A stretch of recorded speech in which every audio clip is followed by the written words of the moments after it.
Alternating current में 4 important graph हैं जिन पर क्वेश्चंस फ्रीक्वेंटली पूछे जाते हैं, अब तक पूछे जाते आए हैं। पहला क्वेश्चन है, which of the following represents variation of capacitive reactance with frequency. Capacitive reactance XC is equal to 1 upon omega C। तो omega into XC is equal to 1 upon C।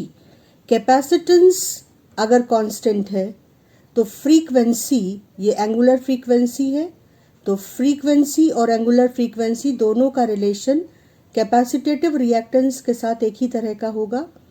तो फ्रीक्वेंसी और कैपेसिटेटिव रिएक्टेंस का multiplication constant होता है और इस तरीके का ग्राफ हमेशा इस तरीके की शेप का होता है। जैसे जैसे ओमेगा बढ़ेगी, फ्रीक्वेंसी बढ़ेगी, कैपेसिटिव रिएक्टेंस घटेगा और इस तरीके से पहले तेज और बाद में स्लो रेट से घटेगा। तो हमारा ऑप्शन C करेक्ट है। सेकंड क्वेश्चन इंडक्टिव रिएक्टेंस पर है, which of the following represents variation of inductive reactance with frequency. तो inductive reactance XL is equal to omega L। Omega frequency है और L इंडक्टेंस है। XL is equal to a constant into frequency. तो frequency और XL के बीच directly proportional relationship है, यानी frequency अगर बढ़ेगी तो इंडक्टिव रिएक्टेंस बढ़ेगा और ये डायरेक्टली प्रोपोर्शनल है। Y is equal to MX, ये रिलेशन है। तो स्ट्रेट लाइन मिलेगी इंडक्टिव रिएक्टेंस और फ्रीक्वेंसी के बीच। ऑप्शन A करेक्ट है।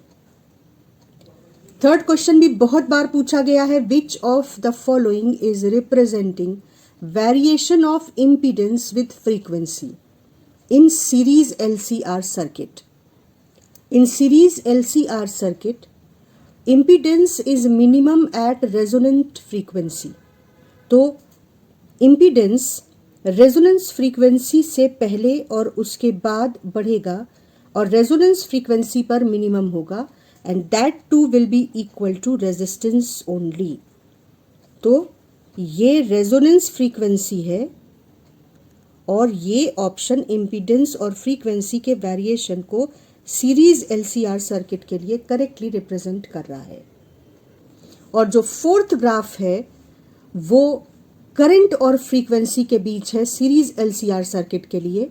Which of the following is representing variation of current with frequency in series LCR circuit.